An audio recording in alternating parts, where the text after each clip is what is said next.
ringkasan isi kitab Wahyu dari pasal 1 sampai 22. Oke, bisa di screenshot, bisa difoto. Ya, Wahyu 1. Kita tahu Bro Patrick pasti sudah menyampaikan itu ayat 12 sampai 16 amazing, luar biasa. Who is Jesus? Who is the coming Jesus, ya? Sebagai raja. Oke, Wahyu 2, 3, lalu 7, 11, 20. Ya, kita akan ada di sini nih, Wahyu 7, 11 ya. Itu di mana gerakan. Maaf Bu Eva, ada yang masih belum di-mute, jadi ribut kalau pakai. Iya, Itu saya bisa bantu mute. Claudia atau siapa? Ya, oke, saya udah mutein sih. Oke. Oh, terima kasih. Ya, thank you. Oke. Sis Vanessa ini sangat membantu saya dalam setiap pelayanan, luar biasa, walaupun Jakarta, Belgia. Tapi kita menyatu. Oke, jadi di Wahyu 2:3 itu ada gerakan gereja atau gerakan Israel atau gerakan kehidupan umat manusia di akhir zaman. Lalu di Wahyu 7 itu ada penginjilan. Apa itu penginjilan? Penginjilan di akhir zaman yang beda, ya. Lalu ada ayat pasal 20, jadi di dalam 2, 3, 7, 11, 20 ini peristiwa di bumi atau manusia, ya, secara umum. Oke, Wahyu 4, 5, 7, 8, 15, itu kalau nggak salah sampai 17 ya, lalu 19, itu penyembahan prosesi di surga oleh para malaikat, ya. Lalu Wahyu 6, 8, 10, 12, 13, dan 16, itu pemusnahan di bumi. Nah, ini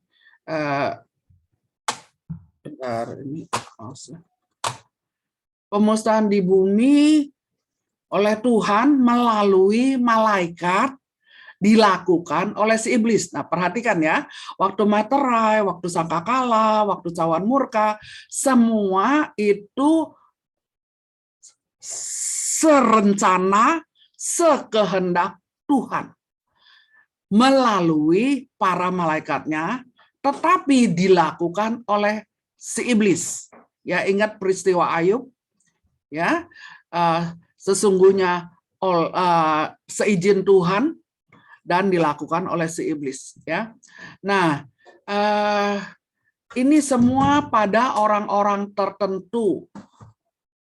Tolong Pak Eko, tolong sebentar, ininya hilangin gimana nih ini. Ketutupan suratnya. Mouse-nya yang ini atau yang itu ya? Oke, sudah kelihatan. Ya, orang-orang yang tertentu, ya. Jadi seizin Tuhan kepada orang-orang tertentu yang tidak bertobat. Ini di pasal-pasal yang di atas itu.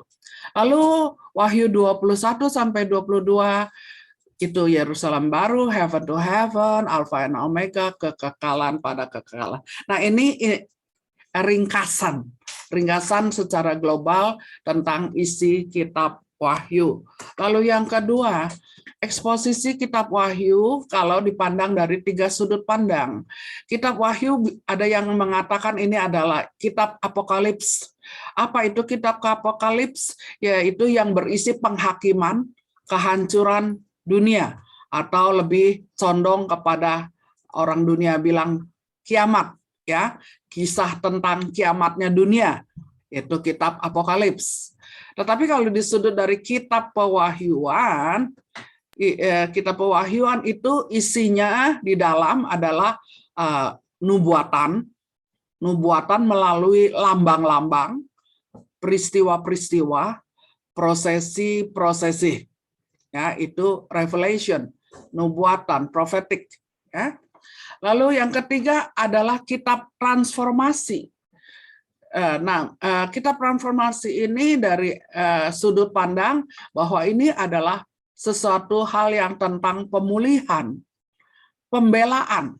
Di dalamnya banyak pembelaan kepada umat percaya, kemenangan bagi jemaat anak domba, atau juga ini adalah sudut pandang paradigma baru, ya, yang paling terakhir, bahwa kitab Wahyu itu adalah kitab transformasi tentang pemulihan, pembelaan, kemenangan bagi jemaat anak domba. Yang paling terkenal adalah yang pertama, kitab Wahyu dikatakan kitab Apokalips, penghakiman, kehancuran, pemusnahan. Makanya banyak sekali orang yang takut membacanya. Ya, itu eksposisi kitab Wahyu dari 3 sudut pandang. Sekarang, oh ini sama ya tadi ya, penginjilan Wahyu 45, ini juga oke. Wahyu 6, 8, 9, 10, 12, 13 itu pemusnahan di bumi, seizin Tuhan, malaikat dengan iblis, manusia Babel. Lalu Wahyu 21, 22 Alfa dan Omega sama. Oke. Nah, hari ini kita akan bergerak atau merenungkan di Wahyu 7 ya. Wahyu 7 itu ada satu event yang sangat penting, yaitu rapture. Sebelum kita baca penglihatan yang dilihat oleh Rasul Yohanes di Wahyu 7 ayat 9 dan 12 tentang rapture, tentang pengangkatan, kita mau mengenal dulu. Terus kita tahu semua udah pasti mengerti dari Tesalonika 4 ya, kalau nggak salah ya, itu tentang pengangkatan. Banyak sudah dikhotbahkan oleh para pendeta di ibadah raya tentang pengangkatan dari 1 Tesalonika. Nah, rapture, pengangkatan. Kita tahu sementara ini gereja-gereja di muka bumi ini meyakini ada 3 pengertian tentang rapture.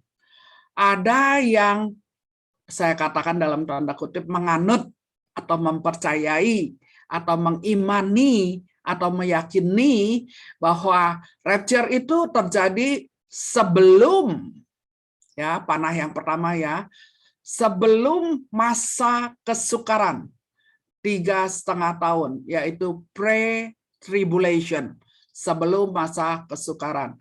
Ada yang meyakini rapture itu akan terjadi, orang-orang kudus Tuhan akan diangkat, menjemput Tuhan di awan-awan yang permai, itu adalah di tengah-tengah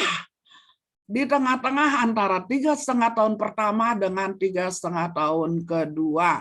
Ya, terjadi di tengah-tengah. Jadi Tuhan datang ketika 3,5 tahun masa kesukaran pertama sudah terjadi, baru Tuhan Yesus datang menjemput. Ini ada yang menafsirkan yang namanya mid tribulation atau middle atau in the midst of tribulation ya, di tengah-tengah pengangkatan.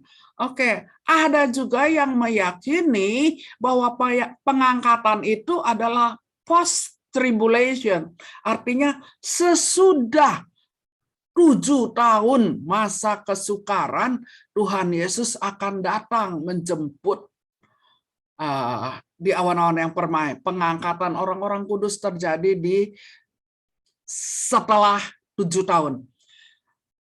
Saya tidak mau menghakimi mana yang benar, mana yang salah. Terjadilah sesuai dengan imanmu, kata Tuhan ya. Tetapi saya mau sampaikan apa yang kami yakini sementara ini dari gereja yang kami, di mana kami terserap, di mana kami beribadah. Kami meyakini bahwa rapture akan terjadi di sebelum masa kesukaran, yaitu pre-tribulation. Jadi sebelum masa antikris, sebelum masa aniaya. Ya, maka Tuhan Yesus sebelum Tuhan Yesus izinkan itu 7 tahun terjadi masa sangat-sangat sukar, mengerikan, aniaya, antikris berkuasa. Sebelum itu terjadi, dia akan menjemput orang-orang kudusnya terlebih dahulu agar tidak masuk ke dalam masa kesukaran. Begitu ya. Tetapi otomatis harus hati-hati, kita berjaga-jaga, mau seperti 5 gadis yang bijaksana, agar kita bisa diangkat pada masa pre-tribulation. Ya, memang nanti apakah di masa 7 tahun di dalam masa kesukaran masih ada orang yang diselamatkan? Mereka masih ada kesempatan untuk selamat selama mereka bisa bertahan di masa kesukaran, selama mereka bisa mempertahankan iman percaya kepada Yesus walaupun menghadapi tantangan yang sangat luar biasa untuk jadi murtad, ya, karena aniaya, karena kesukaran yang sangat besar. Dan saya juga kagum ya, atau respect juga kepada mereka gereja-gereja yang meyakini post tribulation, yaitu mereka berkata diangkat setelah 7 tahun masa kesukaran. Wow, imannya luar biasa ya. Jadi mereka siap masuk masa kesukaran. Nah, dan dikatakan kalau pre-tribulation katanya jemaatnya dimanja, tidak dipersiapkan masuk ke dalam masa kesukaran. Ya, itulah ya kira-kira komen-komen di antara para kita sendiri. Tetapi mari setiap kita pribadi lepas pribadi, saya menyerahkan keyakinan Anda masing-masing di mana Tuhan Yesus akan menjemput kita di awan-awan yang permai. Tetapi saya mengajak lebih yang pertama adalah siap-siap kalau Tuhan kita segera datang menjemput ya, bukan menjejakkan kaki di bumi ya, bukan second coming ya. Beda, second coming dengan rapture beda. Jadi mari kita siap-siap kepada pre-tribulation. Karena ini waktunya sudah sangat singkat. Haleluya. Itu sepintas, ntar kita akan baca ayat per ayat. Sekarang saya akan beralih ke sini. Satu timeline yang sangat sederhana. Tetapi gampang dimengerti. Kita tahu kitab Kejadian itu adalah kekekalan yang pertama. Lalu masa Israel itu di mana masa perjanjian lama, para raja dan para nabi. Lalu Tuhan Yesus datang di Bethlehem sebagai bayi yang ajaib menebus dosa manusia. Lalu kita sekarang ada di perjanjian baru, yaitu dikatakan nama gereja di masa gereja. Dan saya percaya saudara kita yang terkasih Brother Patrick sudah menyampaikan tentang masa gereja di Wahyu 4 dan seterusnya ya. Di Wahyu 4 dan masa gereja juga ada di Wahyu 2 dan 3. Keadaan muka bumi, keadaan gereja di Wahyu 2 dan 3 melalui gambaran 7 jemaat Asia. Itu ada di perjanjian baru di masa gereja.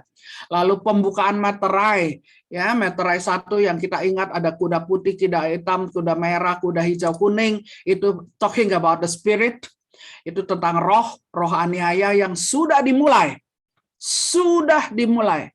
ya. Jadi kita sudah ada di masa itu, kita sudah ada di masa kesukaran itu, masa permulaan kesukaran, di mana spirit-spirit yang dilambangkan, yang dilihat oleh Rasul Yohanes melalui kuda-kuda tersebut, itu roh sakit penyakit, roh kemiskinan, roh ekonomi, roh peperangan, lalu bencana alam dan lain sebagainya, itu sudah saya percaya Brother Patrick sudah menjelaskan.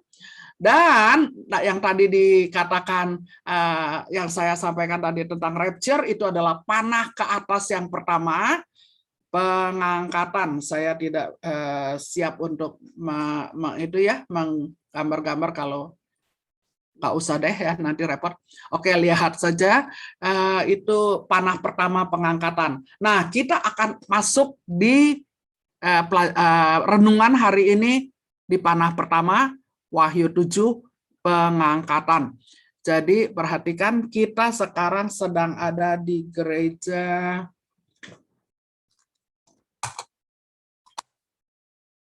saya sebenarnya rindu untuk orat-oret ya, tapi repot.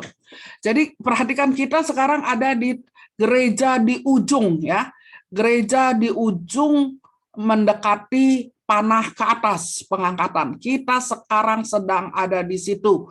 Nah, kalau dilihat dari kitab Wahyu itu kita kira-kira kita ada di Wahyu 6. Ya, ada di Wahyu 6 dan kita akan masuk kepada Wahyu 7 hari ini. Oke. Ini kira-kira gambaran. Nah, itu tadi yang saya katakan 3,5 tahun, 3,5 tahun. Di situ masih ada 7 meterai, di akhir-akhir ada 7 sangkakala ya. Tapi kalau 7 cawan murka sebenarnya bukan di sini, di belakang ya, di Gog Magog ya. Jadi oke, kita sampai situ dulu. Saya tutup. Ya, sekarang kita siap kita siap mulai pasal 7. Yang siap mana jempolnya? Amin. Ya, saya akan minta bergantian baca dan saya akan ulas dengan cepat ya.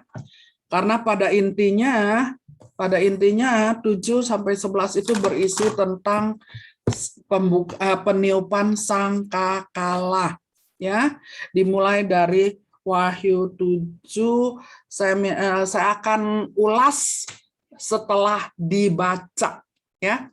Saya minta Sister Veronica untuk membaca pasal 7 1 sampai 3 saja.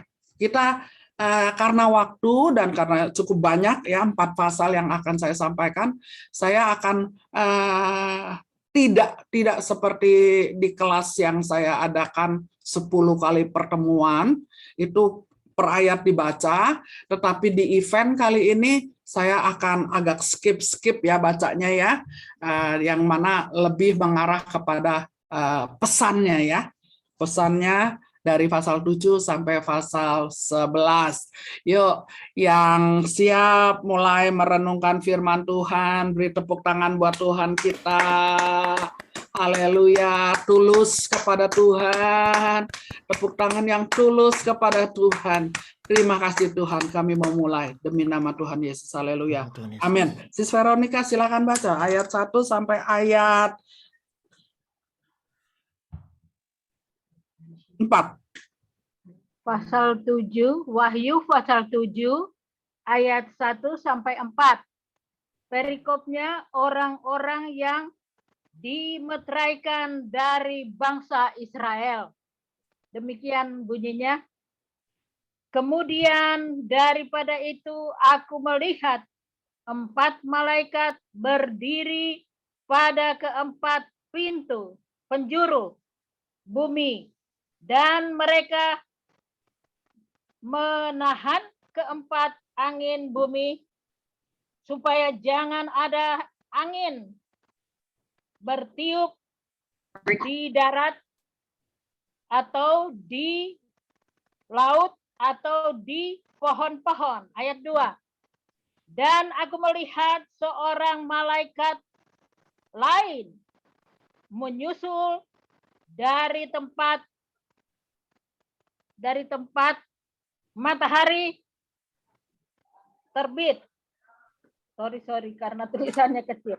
Ia membawa meterai Allah yang hidup dan ia berseru dengan suara nyaring kepada keempat malaikat yang ditugaskan untuk merusakkan bumi dan laut. Ayat 3 katanya, janganlah merusakkan bumi atau laut atau pohon-pohon sebelum kami memeteraikan hamba-hamba Allah kami pada dahi mereka. Ayat 4. Dan aku mendengar jumlah mereka yang dimeteraikan itu 144.000 yang telah dimeteraikan, dan semua suku keturunan Israel. Ayat 5. Oke. Terima kasih. 1 sampai 4. Thank you, Sis Veronica. Thank you. Oke. Ya. Jadi yang kita baca tadi itu apa? Pertama, ketika kita baca kitab Wahyu, yang perlu diperhatikan di mana prosesi ini, apakah event ini, kejadian ini, apakah di bumi atau di surga? Itu yang pertama kita amati. Yang pertama kita amati adalah di bumi atau di surga. Karena dalam kitab Wahyu, sebentar kita ke surga, sebentar ke bumi, sebentar ke atas, sebentar ke bawah, sebentar di bumi, sebentar di surga, gitu ya. Nah, ini adalah prosesi di surga. Kalau bicara tentang malaikat, malaikat melakukan sesuatu itu pasti di surga, bukan di bumi, ya. Dan di sini adalah satu prosesi atau satu upacara atau satu acara yang para malaikat sedang lakukan atau sedang ada tugas daripada Allah Bapa. Di sini kita lihat aktivitas malaikat, ya. Aktivitas malaikat, ada perintah, ada tugas, yaitu untuk melakukan apa, berseru kepada malaikat keempat penjuru untuk melepaskan, ya, melepaskan segala sesuatu yang diperintahkan. Di situ ada diperintahkan supaya tidak ada angin, ya, lalu bawa materai hidup, ada malaikat ditugaskan untuk merusak bumi, tapi ada peringatan, tapi jangan rusakkan bumi, laut, atau pohon sebelum kami memateraikan hamba Tuhan. Jadi ada tugas untuk merusakkan bumi di dalam pasal 7 ini, tetapi ada syaratnya, yaitu jangan rusakkan dulu ya sebelum kami memateraikan hamba-hamba Tuhan. Jadi ada conditionnya, tunggu, hold on, ya, harus ada yang dimeteraikan atau ada yang hamba-hamba Tuhan yang dibela, dilindungi, yaitu di sini ada 144.000 yang telah dimeteraikan dari suku keturunan Israel. Ternyata sebelum malaikat ini melakukan, ada umat Israel yang dipisahkan sebanyak 144.000 dari 12 suku Israel, ya. Jadi 12.000 dari setiap suku. Jadi dari 12.000 dikali berapa? Menjadi 144.000 dari 12 suku Israel, ya. Nah, itu yang terjadi pasal 7. Kita lanjut, kita nggak berpanjang di situ, semua ngerti ini prosesi malaikat mau menghancurkan bumi, tapi ada bangsa Israel yang dipulihkan, dilindungi, dimeteraikan. Kenapa ada jumlah 144.000? Kok nggak semua bangsa Israel? Saudara pastinya sudah tahu ya tentang keadaan Israel pada saat ini, yaitu sebagian besar masih menolak Sang Mesias, masih menolak Yesus sebagai Tuhan, ya. Jadi sekarang ada aliran mesianik, yaitu orang-orang Israel yang percaya Yesus. Jadi aliran sebagian kecil. Nah, inilah yang akan dimeteraikan dari orang-orang pilihan bangsa Israel. Oke. Kita masuk ke ayat 9. Ini event yang beda, ya. Orang banyak yang tidak terhitung banyaknya. Saya minta si Stella ya baca dari 9 sampai 12. Dengan cepat, silakan. Wahyu 7 ayat 9 sampai 12. Orang banyak yang tidak terhitung banyaknya. 9. Kemudian daripada itu aku melihat sesungguhnya suatu kumpulan besar orang banyak yang tidak dapat terhitung banyaknya dari segala bangsa dan suku dan kaum dan bahasa, berdiri di hadapan takhta dan di hadapan Anak Domba, memakai jubah putih dan memegang daun-daun palem di tangan mereka. Dan dengan suara nyaring mereka berseru, keselamatan bagi Allah kami yang duduk di atas takhta dan bagi Anak Domba.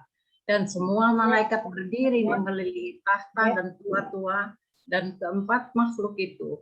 Mereka tersungkur di hadapan takhta itu dan menyembah Allah sambil berkata, Amin, puji-pujian dan kemuliaan dan hikmat dan syukur dan hormat dan kekuasaan dan kekuatan bagi Allah kita sampai selama-lamanya. Amin. Amin. Nah, Yohanes melihat. Kemudian daripada itu aku melihat. Artinya Yohanes melihat. Perhatikan saudara, sedikit masukan. Ketika kita membaca kitab Wahyu, kita ikuti apa yang ditulis dari penglihatannya Rasul Yohanes. Jadi bukan penafsiran, bukan pelajaran, bukan sejarah, ya, tetapi hanya penglihatan Rasul Yohanes, dan kita hanya mau ikuti apa yang ditulis setelah dilihat oleh Rasul Yohanes, tidak ditambah-tambahkan dan tidak dikurangkan, ya. Itu. Jadi fokus kepada apa yang dilihat, dan di sini dilihat oleh Rasul Yohanes kumpulan besar orang banyak di segala suku, kaum, dan bahasa. Apa itu yang terjadi? Rasul Yohanes lihat apa?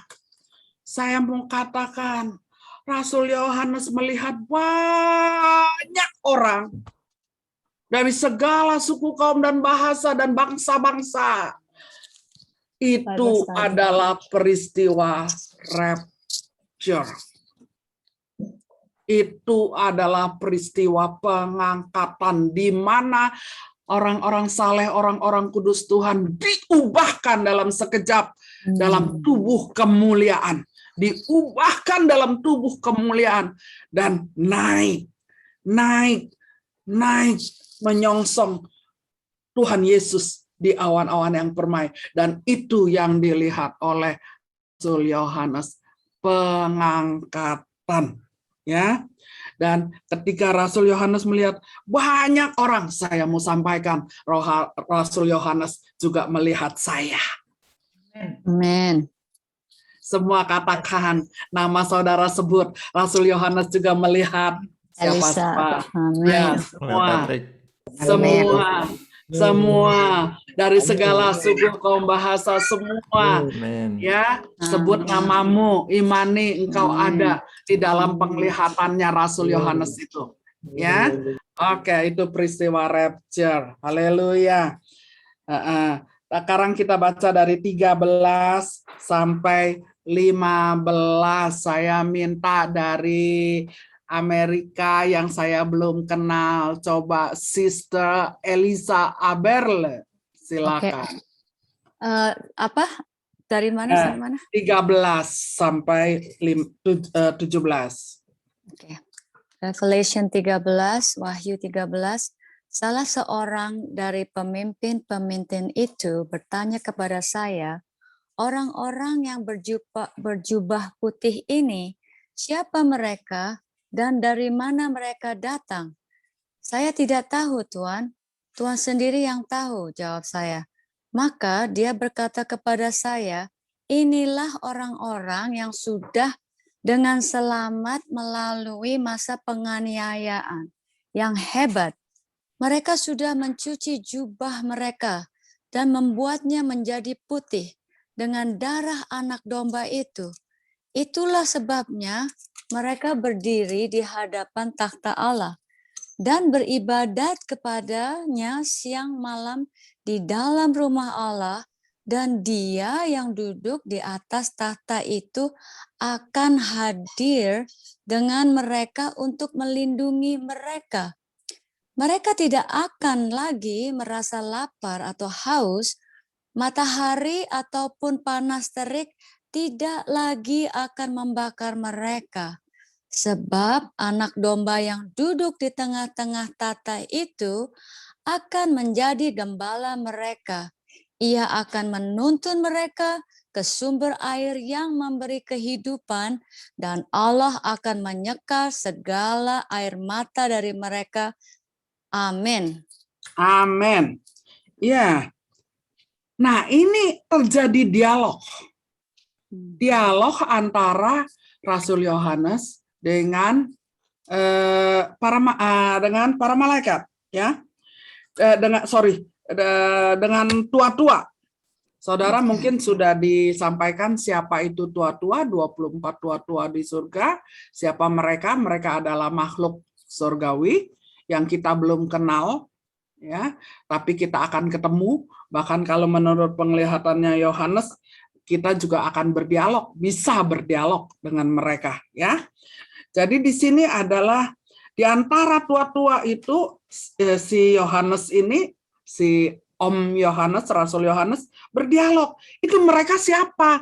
Dia lihat orang baju putih juga banyak gitu ya. Itu siapa? Dikatakan oleh malaikat itu, kamu pasti tahu. Itu mereka para martir.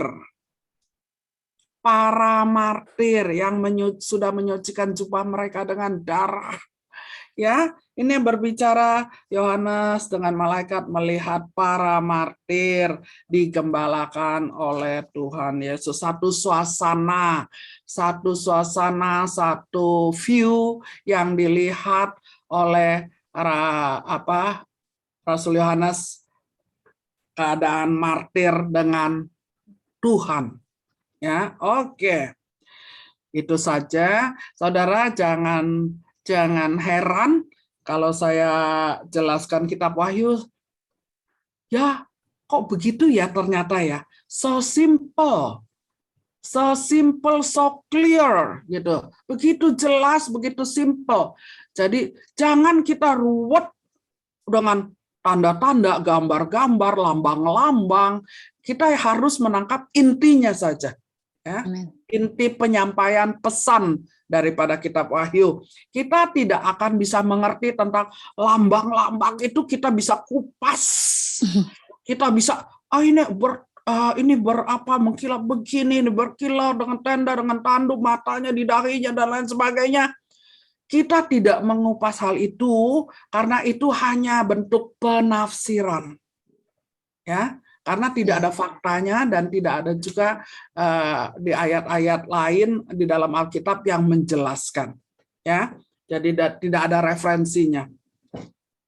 Oke, jadi kita simple mengerti pesan daripada kitab Wahyu, apa yang disampaikan ditulis oleh Rasul Yohanes. Masuk ke pasal 8. Meterai yang ke-7. Saya Sis Didin, how are you? We have ever met before, right? Yes. I know you well. Okay, how are you then? Very, very good. Thank you. Nggak, udah lama banget ya. 1 year ya, udah ya. Oke, yuk Sis Didin baca pasal chapter 8, verse 1 to 4, please. Oke. Meterai yang ke-7. Dan ketika anak domba itu membuka meterai yang ke-7, maka sunyi senyaplah di surga, kira-kira setengah jam lamanya. Lalu aku melihat ke-7 malaikat yang berdiri di hadapan Allah, dan kepada mereka diberikan 7 sangkakala. Maka datanglah seorang malaikat lain, dan ia pergi berdiri dekat mezbah dengan sebuah pedupaan emas. Dan kepadanya diberikan banyak kemenyan untuk dipersembahkannya bersama-sama dengan 2 semua orang kudus di atas mezbah emas di hadapan takhta itu. Maka naiklah asap kemenyan bersama-sama dengan doa orang-orang kudus itu dari tangan malaikat itu ke hadapan Allah. Lalu malaikat itu mengambil pedupaan itu, mengisinya dengan api dan mezbah, dan melemparkannya ke bumi, maka meledaklah bunyi guruh disertai halilintar dan gempa bumi. Amin.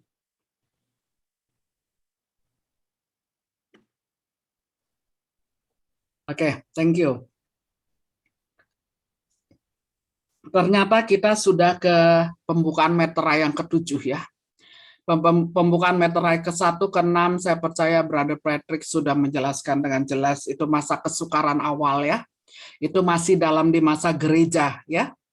Meterai 1 sampai 6 itu masih di masa gereja. Tadi ingat timeline yang grafik yang saya tayangkan. Lalu kita tadi masuk kepada panah pengangkatan. Nah, sekarang kita akan masuk ke sangkakala. Ya, masuk ke sangkakala, 7 sangkakala, berarti ada di 2 curve itu ya, yang ada di 3,5 tahun itu sangkakala. Tapi di sini sekarang meterai yang ke-7, ini unik, saudara. Ini different from others seal ya. Jadi dia beda dengan meterai yang lain ya. Kalau meterai yang lain itu malaikat melakukan ini, melakukan ini, melakukan ini, melakukan malaikat membuka meterai ini, meterai ini, meterai ini, meterai ini, dan terjadi ini. Itu meterai 1 sampai meterai 6. Nah, ketika meterai ke-7 ini something happens yang beda. Surga itu tidak pernah sunyi, saudara. Surga itu forever full of praises and worshiping. Penuh dengan pujian dan penyembahan. All the times, ya, sepanjang waktu. Tetapi ada yang luar biasa. Waktu meterai ke-7 ini sekejap sunyi. Heaven so silent. Ya, sekejap. Kenapa? Akan ada peralihan, dari masa gereja, pengangkatan, masuk ke masa antikris.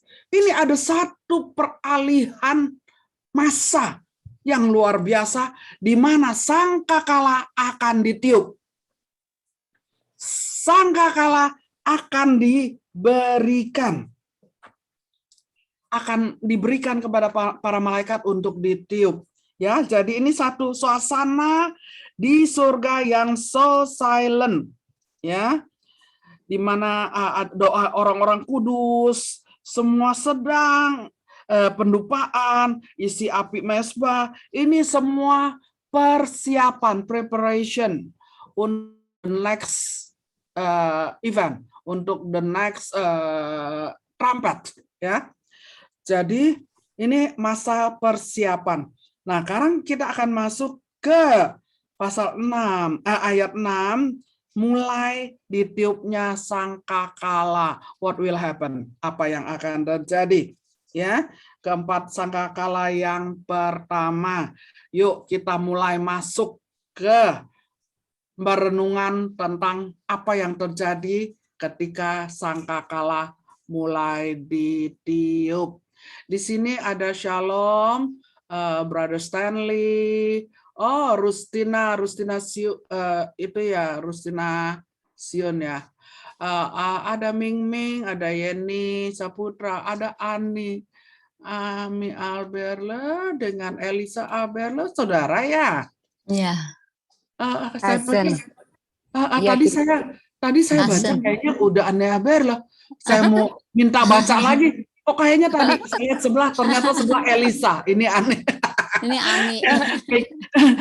Jadi make me confused sejenak. Oke, Sis Ami, silakan baca. Wahyu mana tadi? Verse 6, baca verse 6 sampai verse 6 sampai 10 deh. Ya. Oke. Wahyu 6 ya, Wahyu 6 sampai Wahyu 8. Wahyu 8, 6 sampai 10. Trumpet. Oke, Wahyu 8. Sorry, sebentar. Adakah dihimbau ketika kita belajar kitab Wahyu itu it will be better kalau kita pakai buku. Tidak pakai gadget. Tidak pakai iPad atau handphone. You know why? Karena ketika ada ulasan, ada catatan, langsung aja coret-coret di sini. Ya, kalau saudara lihat buku saya itu sangat penuh dengan coret-coret. Ya, jadi langsung dicoret-coret di sini. Jadi kita nggak nyari-nyari di buku, gue catat di mana ya, waktu itu gitu loh. Ya, langsung dioret-oret, nggak apa-apa kalau udah penuh beli lagi ya. Coret-coret lagi nggak apa-apa. Oke. Jadi baca pakai buku ya, jangan pakai. Saya ambil buku dulu ya, Ibu. Nanti dah, next ya. Oke. Atau ntar setelah baca, sekarang ini dulu. Ntar waktu saya ulas ambil buku supaya bisa coret. Ya, oke. Saya coret Ayat di 8. sini. Sorry. Ayat 6. 8. Ayat 6 pasal 8. Dan ketujuh malaikat yang memegang ketujuh sangkakala itu bersiap-siap untuk meniup sangkakala. Nomor 7. Lalu malaikat yang pertama meniup sangkakala dan terjadilah hujan es. Dan api bercampur darah dan semuanya itu dilemparkan ke bumi, maka terbakarlah sepertiga dari bumi, sepertiga dari pohon-pohon, dan hanguslah seluruh rumput-rumputan hijau. Ya, karena ini suaranya hilang, saya lanjutkan ya. Oke, Sis Emi udah siap lagi? Hello, where are you? Are you there? Kayaknya putus koneksinya Oke. mungkin. Oke, saya lanjutkan ya. Ayat 8. Lalu malaikat yang kedua meniup sangkakalanya dan ada sesuatu seperti gunung besar yang menyala-nyala oleh api dilemparkan ke dalam laut, dan sepertiga dari laut itu menjadi darah.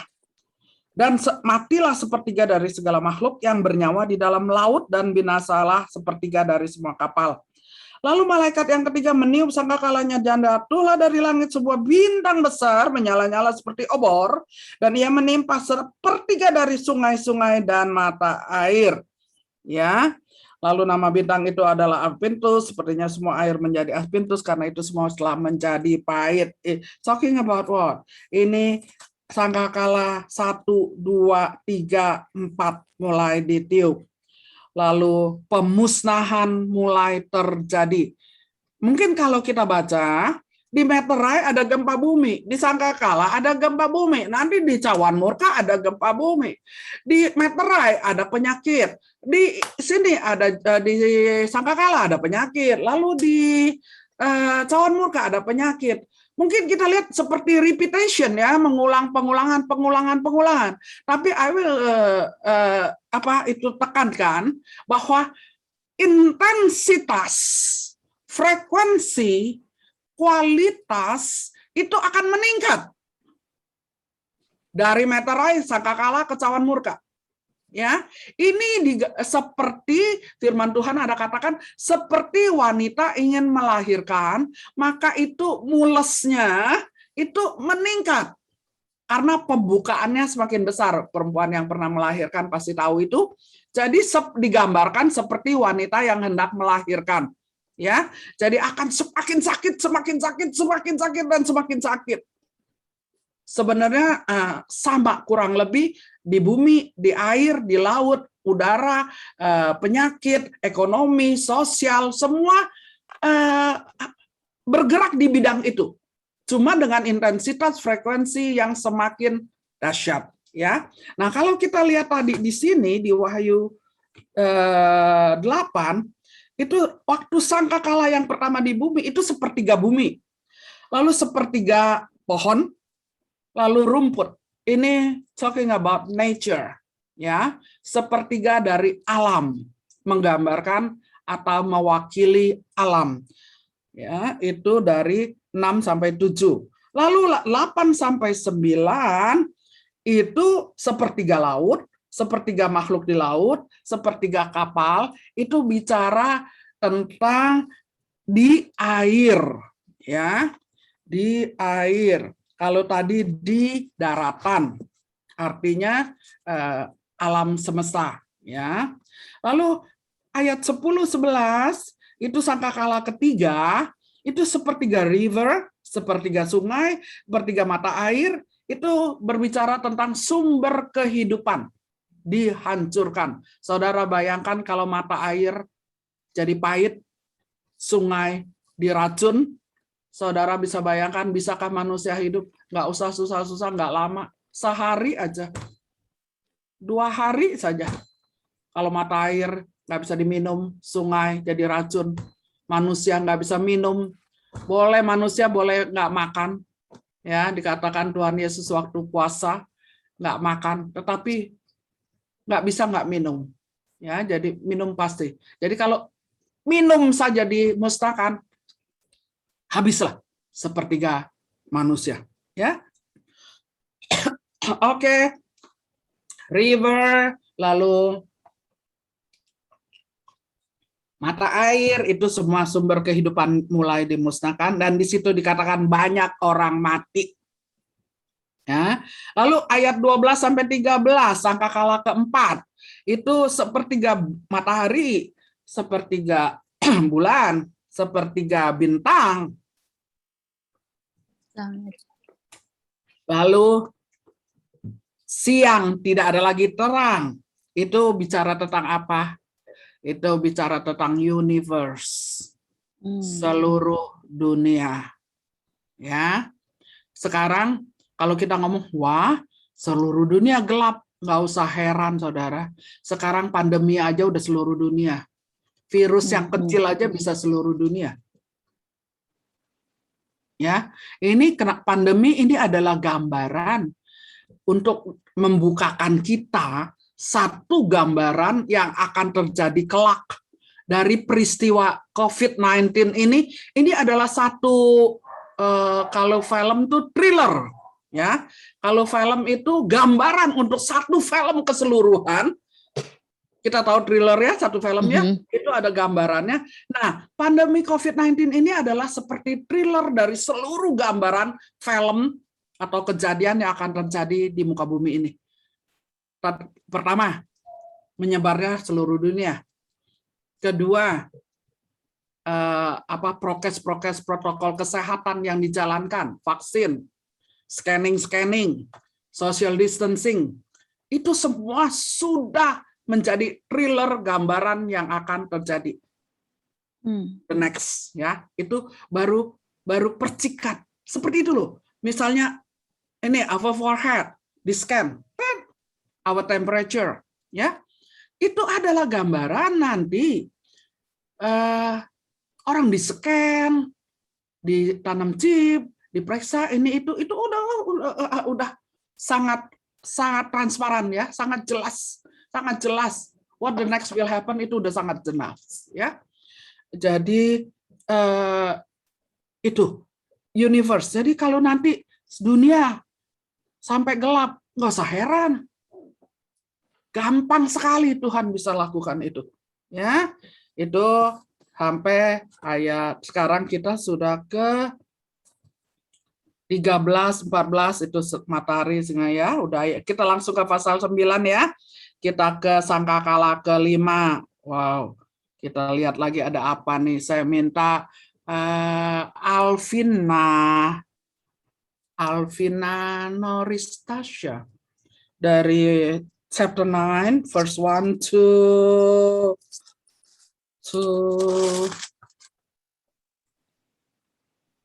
karena kalau saya sekat-sekat itu pasti sampai 6 dah. Sampai 6, oke. Wahyu 9, sangkakala yang kelima, lalu malaikat yang kelima meniup sangkakalanya, dan aku melihat sebuah bintang yang jatuh dari langit ke atas bumi, dan kepadanya diberikan anak kunci lubang jurang maut. Ayat kedua, maka dibukanyalah pintu lubang jurang maut itu, lalu naiklah asap dari lubang itu bagaikan asap tanur besar, dan matahari dan angkasa menjadi gelap oleh asap lubang itu. Ayat ketiga, dan dari asap itu berkeluaranlah belalang-belalang ke atas bumi, dan kepada mereka diberikan kuasa sama seperti kuasa kalajengking di bumi. Ayat keempat, dan kepada mereka dipesankan supaya mereka jangan merusakkan rumput-rumput di bumi, atau tumbuh-tumbuhan, ataupun pohon-pohon, melainkan hanya manusia yang tidak memakai materai Allah di dahinya. Ayat kelima, dan mereka diperkenankan bukan untuk membunuh manusia, melainkan hanya untuk menyiksa mereka 5 bulan lamanya, dan siksaan itu seperti siksaan kalajengking apabila ia menyengat manusia. Ayat ke-6, dan pada masa itu orang-orang akan mencari maut, tetapi mereka tidak akan menemukannya, dan mereka akan ingin mati, tetapi maut lari dari mereka. Haleluya, haleluya. Oke, wow, lebih lagi nih ya, lebih lagi nih. Karena ini udah sangkakala yang kelima ya. Sangkakala yang kelima itu bintang jatuh dari langit di atas bumi padanya. Bintang yang jatuh dari langit ke atas bumi itu adalah satu identitas, satu makhluk, satu identitasnya adalah bintang yang jatuh ke bumi dari langit. Itu dia punya identitas, predikat. Siapa itu? Si Lucifer. Si Lucifer itu dikasih kunci, artinya dikasih kuasa. Kunci apa? Dia bisa buka lubang maut. Artinya semua dia punya perbendaharaan, dia punya planning, dia punya semuanya yang ada di lubang maut itu dia buka, dikasih kunci, dan keluar dibilang asap daripada lubang maut itu. Artinya semua apa dia punya rencana jahat daripada Lucifer itu semua keluar, ya. Dia mulai bergerak, mulai menganiaya, mulai kuasa gelap dengan setan-setannya semua mulai menyebar, ya. Itu sangkakala 1 sampai 3. Tetapi yang keempat itu ayat 4, tapi lihat dikatakan di ayat keempat ini luar biasa, hanya ya 4b ya, melainkan hanya manusia yang tidak memakai materai Allah di dahinya. Jadi semua itu yang tadi saya bilang, lubang maut, asap hitam itu naik, aniaya itu naik, itu semua only to, hanya kepada mereka yang tidak memiliki materai Allah di dahinya. Artinya hanya kepada mereka yang tidak mengaku Yesus. Hanya kepada orang yang tidak percaya. Jadi tadi aniaya, kunci maut dikasih kunci, lalu kuasa dia buka, lalu kuasa kegelapan bergerak, aniaya mulai bergerak. Tapi dikatakan cuma kepada orang yang tidak mengaku Yesus sebagai Tuhan. Jadi apakah kepada orang-orang percaya? Tidak. Apakah lubang maut dibuka atau asap hitam naik itu kena orang percaya? Tidak. Karena dikatakan hanya kepada orang yang tidak percaya. Haleluya. Makanya di sini di eksposisi kitab Wahyu yang ketiga dikatakan ini kemenangan buat orang percaya. Ya, oke. Itu. Lalu kita lanjut ke sampai situ ya, jelas ya. Kita lanjut yuk ke ayat 7 sampai 12.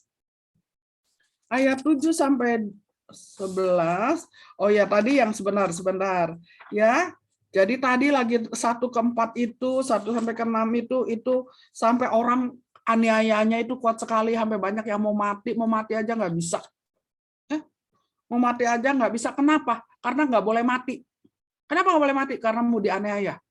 Nah, itu sadisnya si iblis, ya.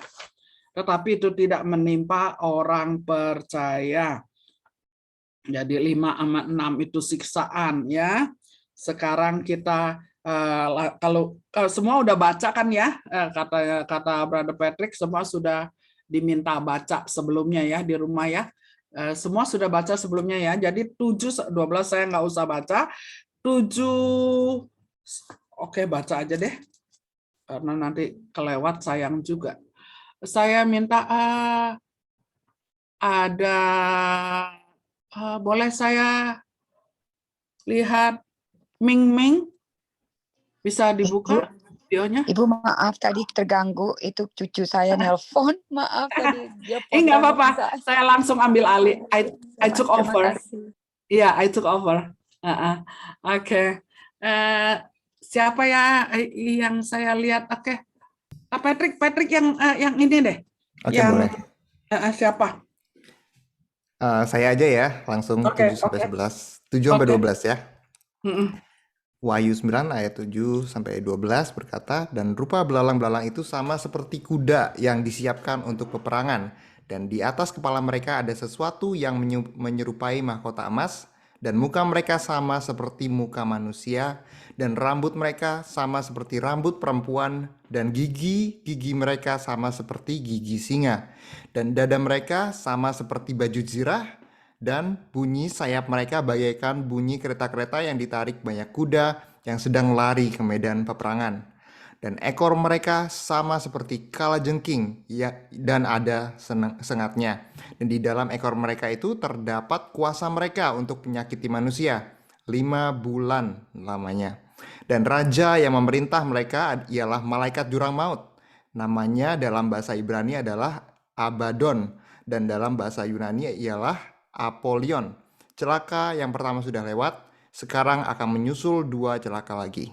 Amin. Amin. Nah, ini lihat di situ kuda disiapkan untuk peperangan ya. Kita tahu, udah tahu ini spirit ya, spiritual war yang hendak memerangi orang-orang kudus Tuhan. Ya. Dan mereka memakai kemuliaan palsu, mahkota dan lain sebagainya. Rupanya seperti manusia, itu manipulasi ya. Bentuk manipulasi, menyaru seperti manusia gitu ya. Semuanya itu pekerjaan-pekerjaan iblis, rambutnya segala macam, ekornya, artinya ekornya itu peserta-pesertanya, pengikut-pengikutnya, antek-anteknya, yang supporternya gitu ya. Dan semua kekuatan setan mereka bunyi bagaikan kereta-kereta yang tarik, itu banyaknya kuda, itu powerful ya, the powerful of the devils ya. Itu mereka powerful banget. Jadi jangan anggap remeh ya, jangan anggap remeh. Memang kita percaya roh yang ada dalam kita lebih kuat daripada segala roh yang ada di dunia, tapi ya roh yang ada di dunia itu juga kuat banget gitu. Are you sure bahwa kita bisa memiliki roh yang lebih kuat dari itu? Kita bisa merasa make sure kalau kita yakin kita percaya firman Tuhan. Kalau kita nggak percaya firman Tuhan, kita juga bisa goyah karena mereka powerful banget ya. Oke. Itu yang tadi dibaca Brother Patrick, kira-kira intinya seperti itu, yaitu kemuliaan palsu, kemegahan palsu, manipulasi, dan mereka powerful. Lalu di situ banyak antek-anteknya. Lalu sangkakala 6 itu dikatakan kita belum sampai sangkakala 6. Oke, sangkakala yang ke-6. The next, silakan. Anybody, please? Aku baca, Bu. Ya. Boleh ya? Ya. Sangkakala yang ke-6. Lalu malaikat yang ke-6 meniup sangkakalanya, dan aku mendengar suatu suara keluar dari keempat tanduk mezbah emas yang di hadapan Allah, dan berkata kepada malaikat yang ke-6 yang memegang sangkakala itu, lepaskanlah keempat malaikat yang terikat dekat sungai besar Efrat itu. Maka dilepaskanlah keempat malaikat yang telah disiapkan bagi jam dan hari, bulan dan tahun untuk membunuh sepertiga dari umat manusia. Dan jumlah tentara itu ialah 20.000 laksa pasukan berkuda. Aku mendengar jumlah mereka. Maka demikianlah aku melihat dalam penglihatan ini kuda-kuda dan orang-orang yang menungganginya. Mereka memakai baju jira, merah api dan biru dan kuning, belerang warnanya. Kepala kuda-kuda itu sama seperti kepala singa, dan dari mulutnya keluar api dan asap dan belerang. Oleh ketiga malapetaka ini dibunuh sepertiga dari umat manusia, yaitu oleh api dan asap dan belerang yang keluar dari mulutnya. Sebab kuasa kuda-kuda itu terdapat di dalam mulutnya dan di dalam ekornya, sebab ekornya sama seperti ular. Mereka berkepala, dan dengan kepala mereka itu mereka mendatangkan kerusakan. Amin. Tapi Amin. Ya. Thank you, Sis Vanes. Oke. Lihat di situ yang tadi seperti saya katakan, intensitas meningkat. Dilepas lagi 4 lagi, ya. Dikatakan ada 4 malaikat lagi dilepaskan, ya. Lalu di situ 4 malaikat lagi telah disiapkan bagi jam dan hari, bulan dan tahun untuk membunuh sekarang sepertiga manusia. Tadi alam, sungai, ini sekarang sepertiga manusia. Sekarang manusia di bumi berapa ya, Patrick ya? Kira-kira berapa miliar, ada yang tahu? Saya nggak tahu tepatnya, dan saya nggak mau spekulasi, nanti takut salah. Ya, suka ada data, saya lupa. Ada suka dibaca, ada yang tahu, ada yang pernah baca? Oke, jadi entah berapa miliar ya. Nah, bayangkan kalau sepertiganya tuh bagaimana? Apakah pandemi sekarang ini yang 122 juta, 123 juta yang sudah terpapar, itu belum ada apa-apanya, saudara. Ya. Belum, kalau melihat nilai number itu belum 7,8 miliar, Bu. Saya Google. 7,8 miliar. Kira-kira 1,8 M ya. 7,8 biliar. Ya. 7,8 miliar. Ya. Oke, itu kalau dibagi sepertiganya kira-kira 600 juta ya. Dosan sepak, iya 600 jutaan kira-kira. Bayangkan orang manusia 600 juta mati. Cuma dalam hitungan 5 bulan dikatakan. Ya, di sini waktu peristiwa ini cuma 5 bulan ya. Waktu 4 malaikat dilepas lagi ya. Dan di situ kalau kita baca api, kuda merah, apa segala macam, itu di meterai sudah ada. Kok sekarang disebut lagi? Ya memang repetition, tapi ini lebih dahsyat, lebih hebat, lebih gila gitu ya, dalam tanda kutip. Ya, lebih crazy gitu. Wow. Ya. Oke, itu kira-kira gambarannya seperti itu. Ini atau secara realistiknya itu kan orang bilang World War atau perang dunia ya, karena peperangan, diadakan peperangan di situ, kuda-kuda semua peperangan. Ini pertama pasti kalau kita lihat kepada realisasi kehidupan masa ini itu dapat digambarkan seperti perang dunia ketiga bahkan keempat ya. Ada yang bilang nanti di Harmagedon keempat, lalu di Gog Magog itu perang dunia kelima dan lain sebagainya. Kalau kita mau dengar penafsiran, banyak sekali para ahli-ahli teologi yang memprediksi ini perang dunia keempat, kelima dan lain sebagainya ya. Nggak apa-apa, kita tidak menghakimi.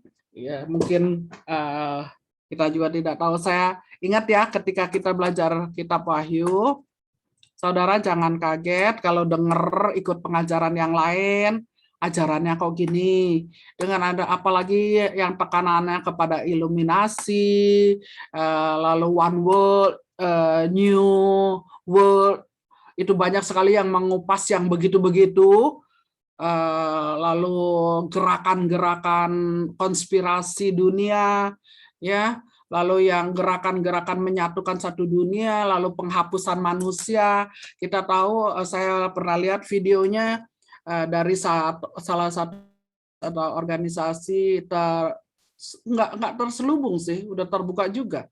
Mereka di dalam konferensinya, yaitu konferensi rencana pemusnahan sepertiga manusia, itu memang Alkitab mungkin harus digenapi. Jadi mereka sedang membuat proyek pemusnahan manusia, di mana saya dengar sendiri dari video itu, mudah-mudahan saya nggak tahu apa itu hoax atau tidak. Jadi target mereka pertama adalah orang-orang Afrika, ya, orang-orang Afrika yang akan dimusnahkan. Karena mereka dengan vulgarnya berkata orang Afrika itu tidak ada sumbangsihnya untuk dunia, baik dalam teknologi maupun, dan dikatakan Afrika itu membuat kesulitan bagi bangsa-bangsa yang lain. Wow, jadi target mereka adalah pertama-tama adalah pemusnahan bangsa Afrika. Oke, itu rencana-rencana dunia yang kalau kita mau dengar, kita buka-buka semua, bisa tanya Brother Patrick. Brother Patrick knows better than me about it. Ya, tentang pemusnahan dan lain sebagainya. Oke, ya. Nah, jadi kalau kita baca gini, jangan kita mikirnya ular, ekor, kepala gitu, bukan begitu yang kita pikirkan ya. Ini apa sih ular, ini apa sih, ini kepala apa sih, ini apa sih, ini ya. Bukan itu, tetapi satu suasana yang terjadi oleh bisa juga alam roh dan realisasinya di alam jasmani, fakta, yaitu tadi alam jasmaninya bisa Third World War atau Perang Dunia Ketiga atau keempat dan lain sebagainya, yang tadi saya bilang iluminasi dan lain sebagainya, itu bentuk fisiknya, bentuk jasmaninya yang akan terjadi ya. Dan yang kita lihat ini adalah lambang-lambang, gambaran-gambaran yang dilihat oleh Rasul Yohanes. Begitu kira-kira ya. Jadi baca kitab Wahyu itu enggak susah. Oke, ayat 20 cuma pendek. Udah kejadian begini, dunia sudah sebegini mengerikan, masih aja manusia tidak bertobat. Di ayat terakhir ini, 20, Masih aja orang yang tidak bertobat, masih menyembah roh, masih menyembah berhala. Dan artinya apa? Mereka masih mengandalkan kekuatan. Ya, orang-orang politikus, orang-orang misalnya orang-orang kaya yang masih mengandalkan kekuatan, tidak surrender to God, ya, tidak believe in God. Ya masih ada walaupun udah sampai masa itu. Oke. Ayat pasal 10. What next? Ya. Silakan. Somebody please. Pasal 10. Mungkin Ko Stanley. Oh, Ko Stanley. Oke, Ya, bisa, saya bacakan Ko Wahyu 10 sampai 1 sampai berapa? 1 sampai 4 dulu. Oke. Wahyu 10 ayat 1. Dengan perikopnya kitab terbuka. Dan aku melihat seorang malaikat lain yang kuat turun dari surga, berselubungkan awan, dan pelangi ada di atas kepalanya, dan mukanya sama seperti matahari, dan kakinya bagaikan tiang api. Dalam tangannya ia memegang sebuah gulungan kitab kecil yang terbuka. Ia menginjakkan kaki kanannya di atas laut, dan kaki kirinya di atas bumi. Dan ia berseru dengan suara nyaring, sama seperti singa yang mengaum. Dan sesudah ia berseru, ketujuh guru itu memperdengarkan suaranya. Dan sesudah ketujuh guru itu selesai berbicara, maka aku mau menuliskannya, tetapi aku mendengar suatu suara dari surga berkata, meteraikanlah apa yang dikatakan oleh ketujuh guru itu, dan janganlah engkau menuliskannya. Demikian firman Tuhan. Amin. Ya. Ada kitab lagi nih, ada gulungan kitab lagi. Kita ingat pertama ya, sebelum materai dibuka, itu gulungan kitab yang dimateraikan oleh 7 materai. Ini sekarang ada gulungan kitab lagi nih. Tapi kitab ini, dia katakan yang megang kitab ini menginjakkan kaki kanannya di atas laut dan kaki kirinya di atas bumi.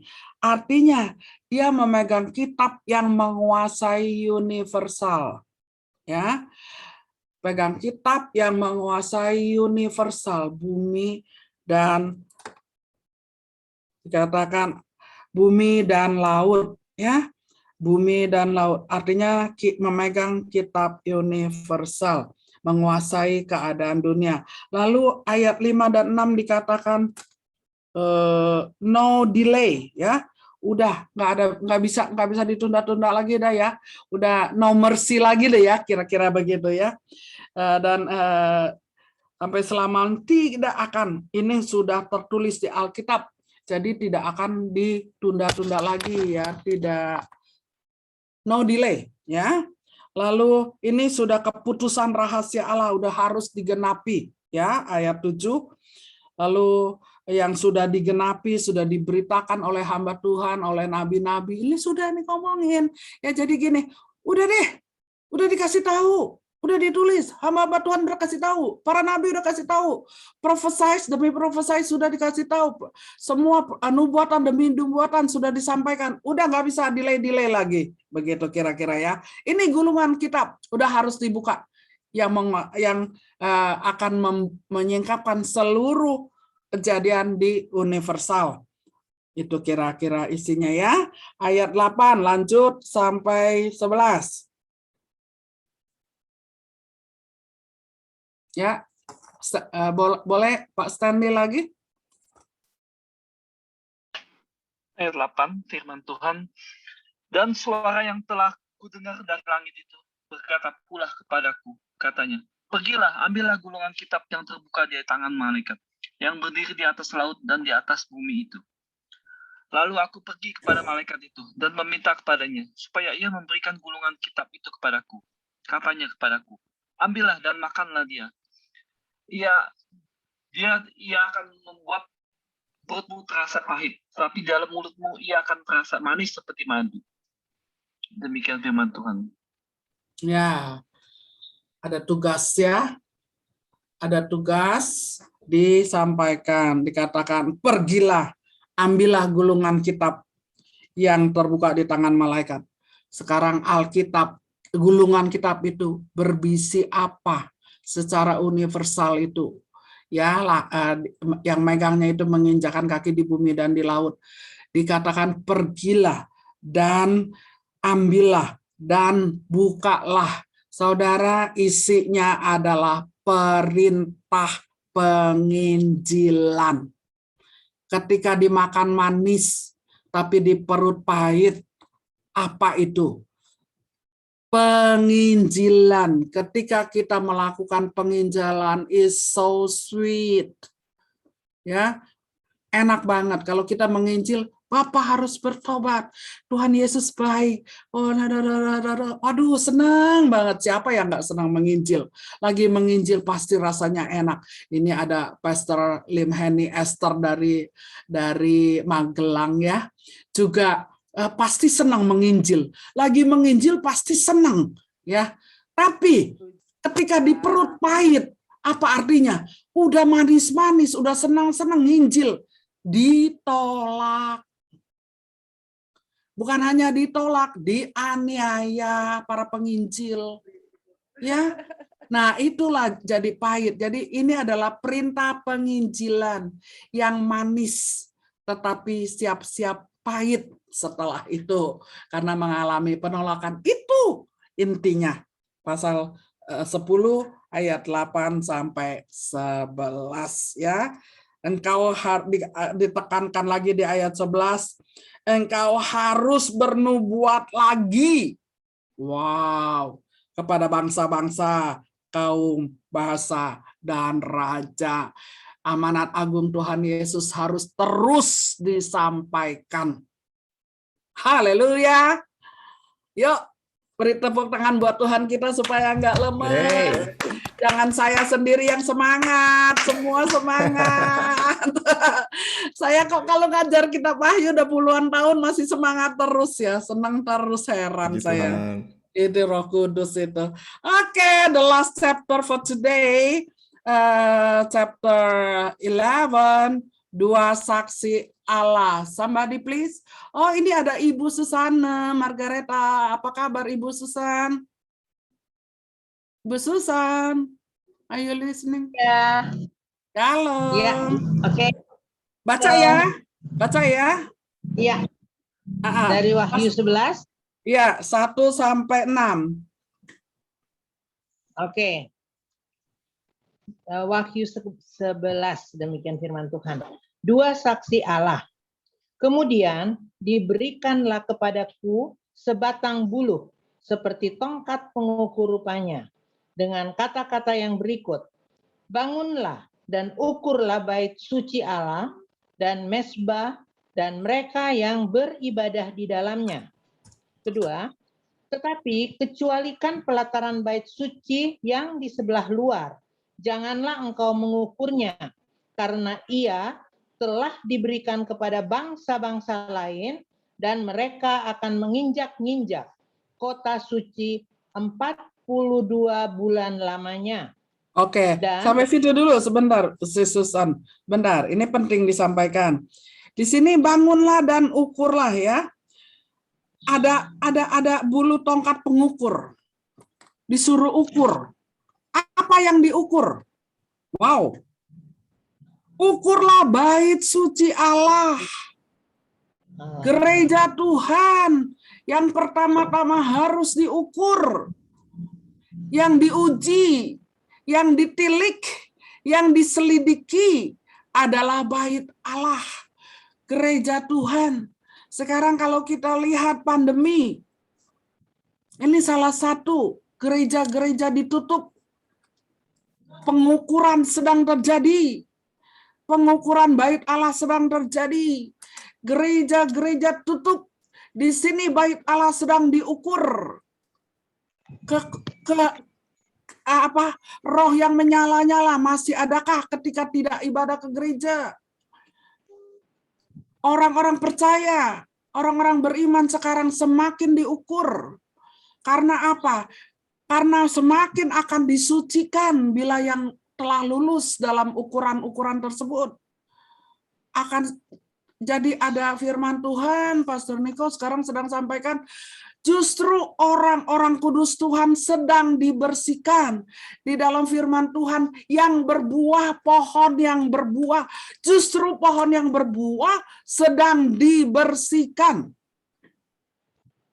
Kenapa? Karena fokus Tuhan lebih penting kan orang-orang kudus Tuhan, bait suci Allah. Kadang kalau di luar dibilang, kalau di pelataran bait suci sebelah luar nggak perlu diukur. Ya, dikatakan di situ mereka akan menginjak-injak kota suci 42 bulan lamanya. Jadi mereka itu diberikan kepada bangsa-bangsa untuk menganiaya dan lain sebagainya. Tetapi orang percaya justru akan diukur. Hati-hati ya. Jangan kita pikir, aku udah kasih perpuluhan, aku udah kasih persembahan, aku udah ikut, aku udah ini nih, kok jadi begini, kok jadi begitu, kok masih gini, kok masih begitu. Justru iman sedang teruji. Ya, bait Allah sedang diukur. Oke, lanjut. Ayat 3. Si Susan. Ayat 3. Baik, ayat 3. Dan aku akan memberi tugas kepada 2 saksiku, supaya mereka bernubuat sambil berkabung 1260 hari lamanya.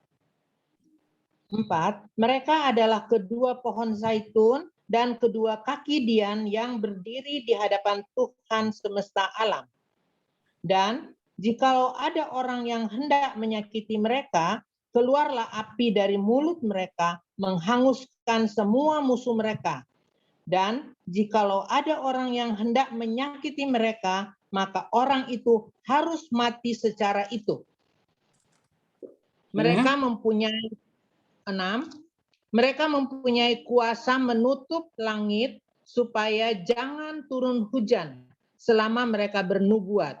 Dan mereka mempunyai kuasa atas segala air untuk mengubah menjadi darah.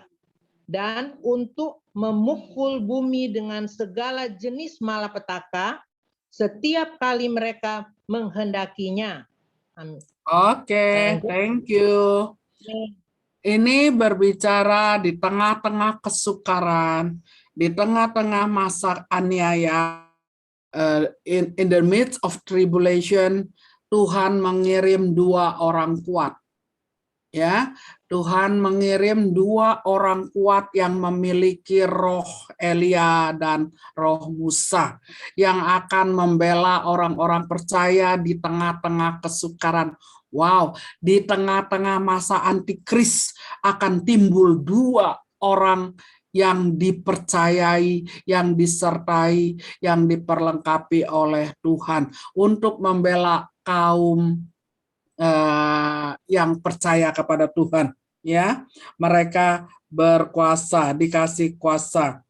Oke, itu yang dikatakan di tengah-tengah masa aniaya ada Nabi Elia, Nabi Musa, maksudnya ada 2 orang yang memiliki roh Nabi Elia dan roh Musa untuk membela orang-orang percaya di tengah-tengah kesukaran. Tetapi apa yang terjadi dengan mereka berdua? Kita lihat di ayat 7 sampai ayat 12. Ya, siapa Patrick? 7 sampai 12. Sama minta tolong Ciselly Naomi untuk bacakan kalau bisa. Oke. Ayat 7, dan apabila mereka telah menyelesaikan kesaksian mereka, maka binatang yang muncul dari jurang maut akan memerangi mereka dan mengalahkan serta membunuh mereka. Dan mayat mereka akan terletak di atas jalan raya kota besar yang secara rohani disebut Sodom dan Mesir, di mana juga Tuhan mereka disalibkan. Dan orang-orang dari segala bangsa dan suku dan bahasa dan kaum melihat mayat mereka 3,5 hari lamanya. Dan orang-orang itu tidak memperbolehkan mayat mereka dikuburkan. Dan mereka yang diam di atas bumi bergembira dan bersukacita atas mereka itu. Dan berpesta dan saling mengirim hadiah. Karena kedua nabi itu telah merupakan siksaan bagi semua orang yang diam di atas bumi. 3,5 hari kemudian masuklah roh kehidupan dari Allah ke dalam mereka, sehingga mereka bangkit dan semua orang yang melihat mereka menjadi sangat takut. Dan orang-orang itu mendengar suatu suara yang nyaring Dan mendengar suatu suara yang nyaring dari surga berkata kepada mereka, naiklah kemari. Lalu naiklah mereka ke langit, diselubungi awan, disaksikan oleh musuh-musuh mereka. Oke, thank you. Amin. Sorry. Nah, inilah yang terjadi dengan dua orang itu. Jadi saudara bayangkan, di tengah suasana yang seperti itu, orang-orang kudus dianiaya, ada kesukaran, tetapi di lain sisi, orang-orang di luar Tuhan sedang merajalela, berkuasa, di bawah pengaruh si iblis. Jadi suasana orang percaya dianiaya dengan orang tidak percaya sedang terjadi di tengah tribulation, di tengah masa kesukaran. Tiba-tiba timbul dua orang membela orang-orang yang dianiaya. Dan saudara bayangkan orang-orang yang di bawah pengaruh kuasa kegelapan, orang-orang jahat, atau kalau kita realisasinya katakan mungkin para politikus yang sekarang kita tahu ya, pemerintahan itu di Amerika ada Demokrat sama satunya apa? Sosial ya. Republik ya, Republik. Dan yang kalau si Trump itu Republik ya. Ya, oke. Kita tahu dari Republik sama Demokrat aja udah kelihatan. Ya. Udah kelihatan dua posisi yang sangat berbeda kalau dipandang dari sudut religion. Ya, itu udah transparan banget dari dua partai ini saja. Nah, itu kira-kira gambaran di dunia di mana partai-partai yang seperti Republik ideologinya atau seperti Demokrat ideologinya, bahkan mungkin lebih intensitas ya, lebih fanatik. Republik banget, Demokrat banget gitu kan. Artinya perbedaan itu semakin jelas ya, makin jelas. Mana yang ideologinya Republik itu semakin fanatik, yang ideologinya Demokrat itu semakin kuat. Nah, itu akan ada semakin pemisahan, perbedaan antara dua kelompok. Nah, lalu ada timbul dua orang yang membela, istilahnya kalau saya pakai contoh saja, misalnya membela Republik begitu misalnya ya. Lalu kalah dua orang ini, diserang sama partai oposisi ya, mati. Dan ketika mati itu dibilang dunia bergembira. Ya saudara bisa bayangkan, kok bisa berdunia bergembira, saling berpesta pora sambil memberi hadiah.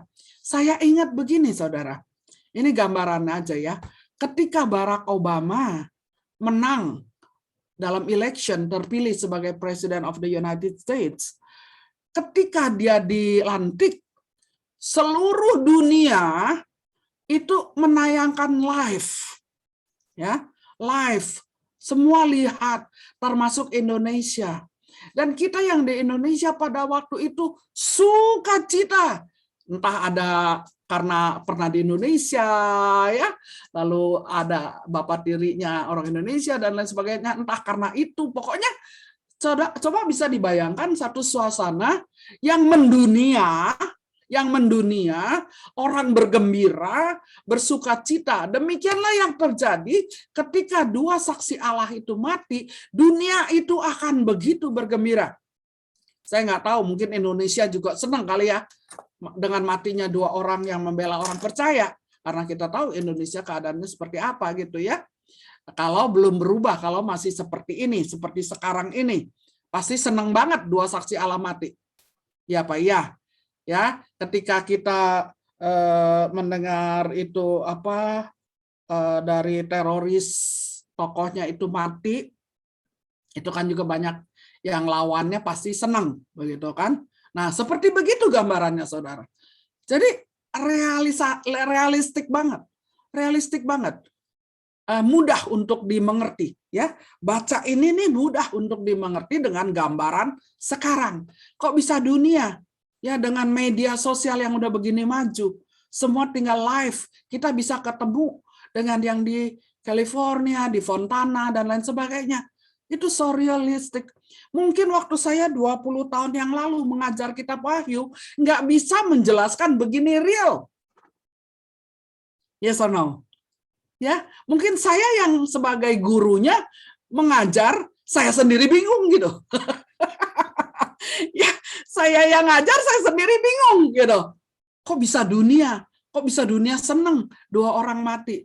Oh, ternyata sekarang, wow, kita lagi tiduran di HP kita, klik, 2 orang itu taruhlah namanya Smith sama John gitu ya, mati, langsung ngeklik itu di HP kita, kabar news, breaking news atau apa, mati 2 orang itu, wah, langsung dunia tahu gitu. Oke, ya, kira-kira seperti itu. Tetapi mereka ketika mati katanya ditelantarkan, mungkin dianiaya, nggak tahu seperti apa bentuknya, tetapi dikatakan kemuliaan Tuhan sama seperti Tuhan Yesus, dia dibangkitkan dan naik ke surga. Kita mungkin terjadi seperti Tuhan Yesus ketika naik ke surga disaksikan oleh musuh-musuhnya. Kalau waktu Tuhan Yesus disaksikan oleh murid-muridnya, 2 orang ini disaksikan oleh musuh-musuhnya. Kedua orang itu diangkat naik ke surga. Haleluya. Amin.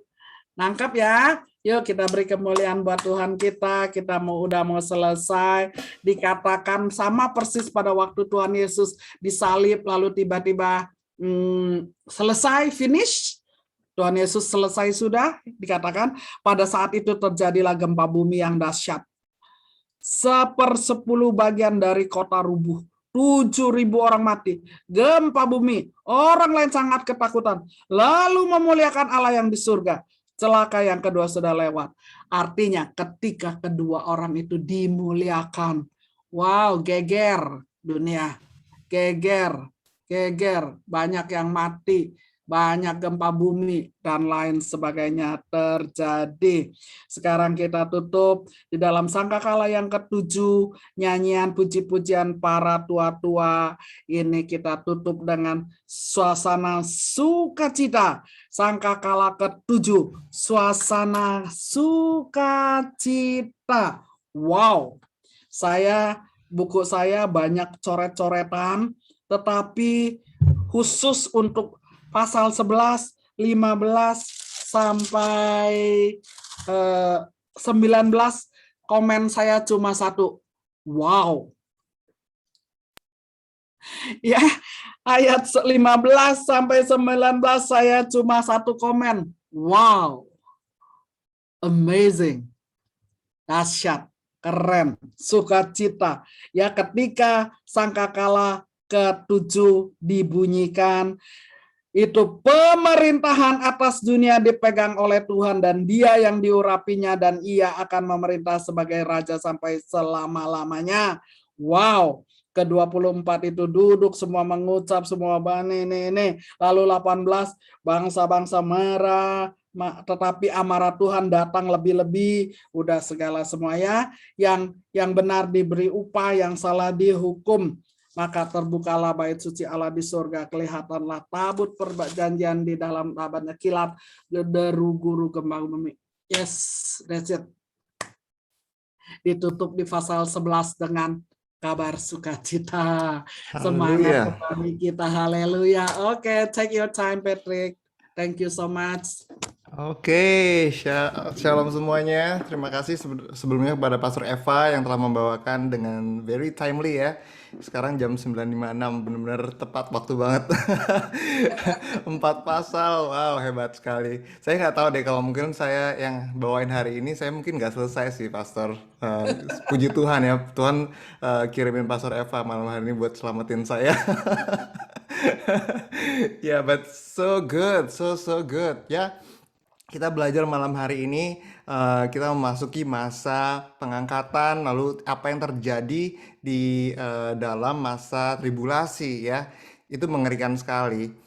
Kalau misalnya dulu sebelum saya mengetahui kebenaran ini, saya tuh ketakutan. Bahkan saya sampai nightmare gitu mendengarkan ini. Karena saya yang anak kecil membaca Wahyu itu mengerikan ya.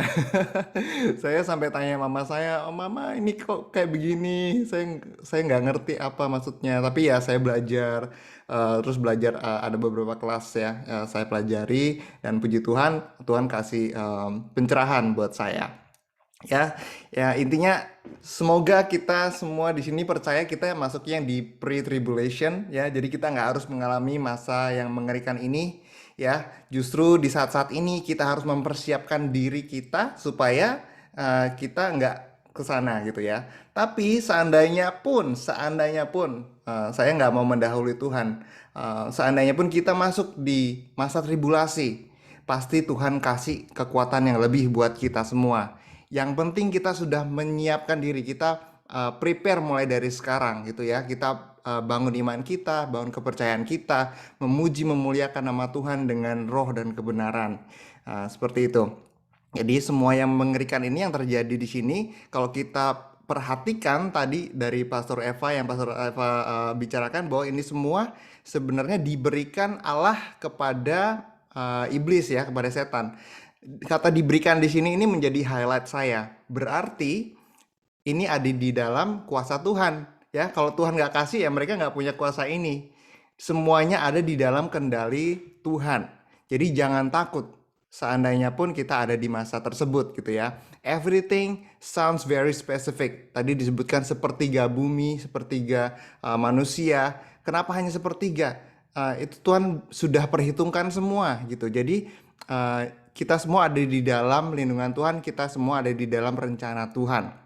Ya, jadi sekali lagi yang penting kita berjaga-jaga mulai dari saat ini. Makanya mempelajari kitab Wahyu ini penting supaya kita mengetahui kebenaran apa yang akan terjadi nanti. Ya, iblis itu akan berusaha sebisa mungkin untuk supaya kita nggak mengetahui kebenaran. Makanya ketika kita belajar seperti ini, kita mengobservasi seperti ini, kita minta fokus sama Tuhan. Tuhan kasih saya hikmat, kebijaksanaan, kesabaran, fokus ya supaya saya bisa mengetahui rahasia-rahasia yang Tuhan akan singkapkan melalui kitab Wahyu ini. Ya. Dan satu hal yang tadi dari semua yang kita baca pada hari ini mulai dari pasal 7 sampai 11 itu satu hal yang saya sangat-sangat impress itu bahwa Tuhan itu tetap mengasihi manusia even setelah masa pengangkatan ya. Jadi setelah masa pengangkatan tuh Roh Kudus itu ikut naik ya bersama kita yang diangkat ya Pastor Eva, benar ya. Jadi pada saat itu benar-benar mengerikan karena apa? Karena sudah tidak ada lagi sang penolong kita. Ya Roh Kudus sudah nggak ada, makanya benar-benar serem karena udah nggak ada Roh Kudus. Masa karunia itu sudah selesai. Tapi tadi dibilang Tuhan masih mengirimkan bantuan untuk kita melalui kedua saksi tersebut, melalui tadi the two witness ya. Nah itu mereka menjadi bukti kasih Tuhan yang lebih buat kita.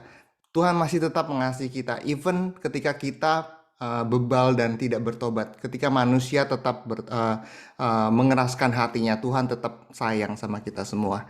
Jadi itu mungkin yang sekedar summary dari apa yang tadi kita pelajari dan kita observasi dari kitab Wahyu pasal 7 sampai 11.